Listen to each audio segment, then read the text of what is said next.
અને સીધું સેટમાં હવે એક મોટા સમાચાર એ મળી રહ્યા છે। વડોદરામાં ગણપતિની મૂર્તિ ઉપર જે શખ્સે ઈંડા ફેંક્યા હતા એ આરોપીને તો પકડી લેવામાં આવ્યો છે, પરંતુ એની તપાસમાં એક મોટો ટ્વિસ્ટ સામે આવ્યો છે। મુખ્ય આરોપી જુનેદ સિંધીને ભાજપ સાથે ઘરોબો હોય તેવો દાવો કરાઈ રહ્યો છે। એક વિડીયો વાયરલ થઈ રહ્યો છે જેમાં દેખાઈ આવે છે આરોપી જુનેદ ભાજપના નેતા સાથે ઊભો છે। પૂર્વ સાંસદ રંજનબેન ભટ્ટ સાથે મુખ્ય આરોપી જુનેદનો વિડીયો છે તે વાયરલ થઈ રહ્યો છે।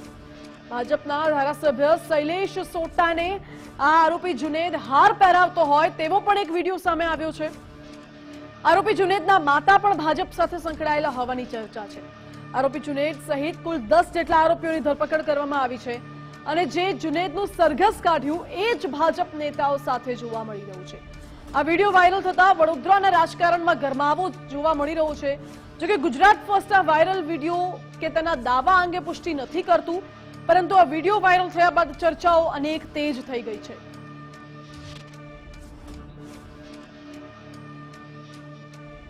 આ બંને દ્રશ્યો જોઈ લો, જ્યારે આરોપી જુનેદનું સરઘસ કાઢવામાં આવ્યું હતું। ગણેશ ઉત્સવ દરમિયાન જ્યારે ગણેશજીની મૂર્તિ લઈ આવવામાં આવી રહી હતી ત્યારે આરોપી અને તેના સાગરીતોએ મળીને ગણેશજીની મૂર્તિ ઉપર ઈંડા ફેંક્યા હતા।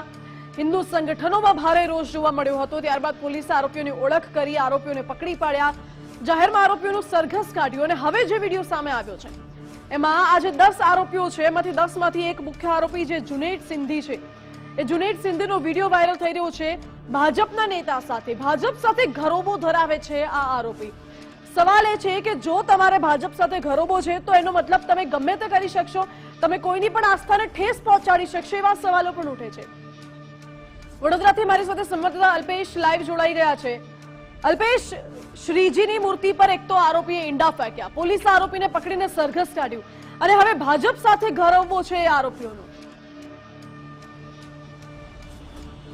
બિલકુલથી માનસી, સ્પષ્ટપણે વિડીયોની અંદર જોઈ શકાય છે કે કઈ રીતે આજે આરોપી જુનેદ સિંધી છે તે ભાજપના જે ઉચ્ચ નેતાઓ છે તેમની સાથે ફોટા પડાવે છે તેમજ તેમનું સ્વાગત પણ કરે છે। આવા વિડીયો છે તેને લઈને અનેક દાવાઓ થઈ રહ્યા છે, અનેક તર્ક વિતર્ક પણ વડોદરા શહેરમાં જોવા મળી રહ્યા છે। કારણ કે જે રીતે વાત કરીએ તો આજે આરોપી છે જુનેદ સિંધી તે આ શ્રીજી પર જે રીતે ઈંડા ફેંકવામાં આવ્યા અને આખી આ જે ઘટના છે તેનો મુખ્ય સૂત્રધાર હોવાનું પણ મનાય છે। થોડા દિવસ અગાઉ જ જુનેદ સિંધી પોતાની ગેંગ સાથે બેઠક કરી હતી અને પાણીગેટ ખાતે આવેલું જે માસૂમ ચેમ્બર છે તેની અંદર આખું આ જે કાવતરું છે તે રચવામાં આવ્યું હતું અને આ કાવતરીની અંદર તેની માતા છે સાદિકા સિંધી તેની પણ સંડોવણી હોવાની વાત છે તે સામે આવી હતી। આખી ઘટનામાં કુલ 10 જેટલા આરોપીઓ છે તેમની ધરપકડ કરવામાં આવી છે, જેની અંદર એક સગીર વયનો જે યુવાન છે તેને પણ સમાવેશ થાય છે।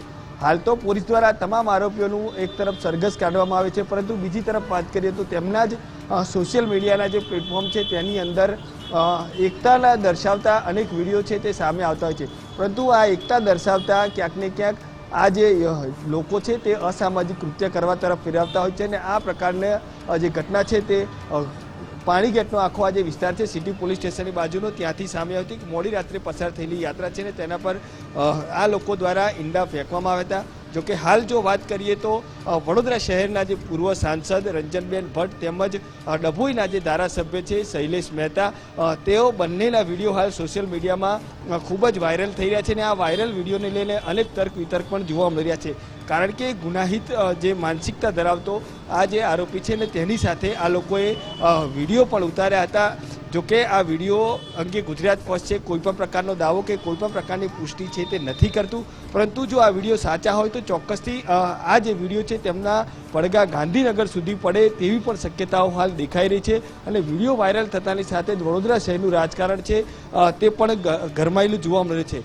હાલ આ વિડીયો જે વાયરલ થયા છે તેને લઈને અનેક તર્ક વિતર્ક છે તે સર્જાય છે, અનેક લોકોની અંદર ચર્ચાનો વિષય છે તે બનેલો અહીંયા જોવા મળી રહ્યો છે। જી અલ્પેશ, આભાર આપનો। એટલે જુનેદ સિંધીનો જે આ વિડીયો વાયરલ થઈ રહ્યો છે હવે તેના પડઘા ગાંધીનગર સુધી પડે તેવું લાગી રહ્યું છે જો આ વિડીયો સાચો હશે તો। કારણ કે વિડીયો અત્યારે વાયરલ ભલે થઈ રહ્યો હોય, ગુજરાત ફર્સ્ટ આ વાયરલ વિડીયોની પુષ્ટિ નથી કરતું, પરંતુ વિડીયોમાં સાંસદ રંજનબેન ભટ્ટ સાથે જ વિડીયોમાં શૈલેષ સોટાને આરોપી હાર પહેરાવતો હોય તેવા દ્રશ્યો જોવા મળે છે। હવે આના પડઘા ગાંધીનગર સુધી પડે છે કે કેમ, અને આ વિડીયો સાચો છે તો શું આરોપીઓને છાવરવામાં આવી રહ્યા છે કે પછી આરોપીઓનું આ પ્રકારે નેતાઓ સાથેનો ઘરોવો એ જ તેમની આરોપી માનસિકતાને પ્રોત્સાહન આપી રહ્યું છે? આ સવાલ છે.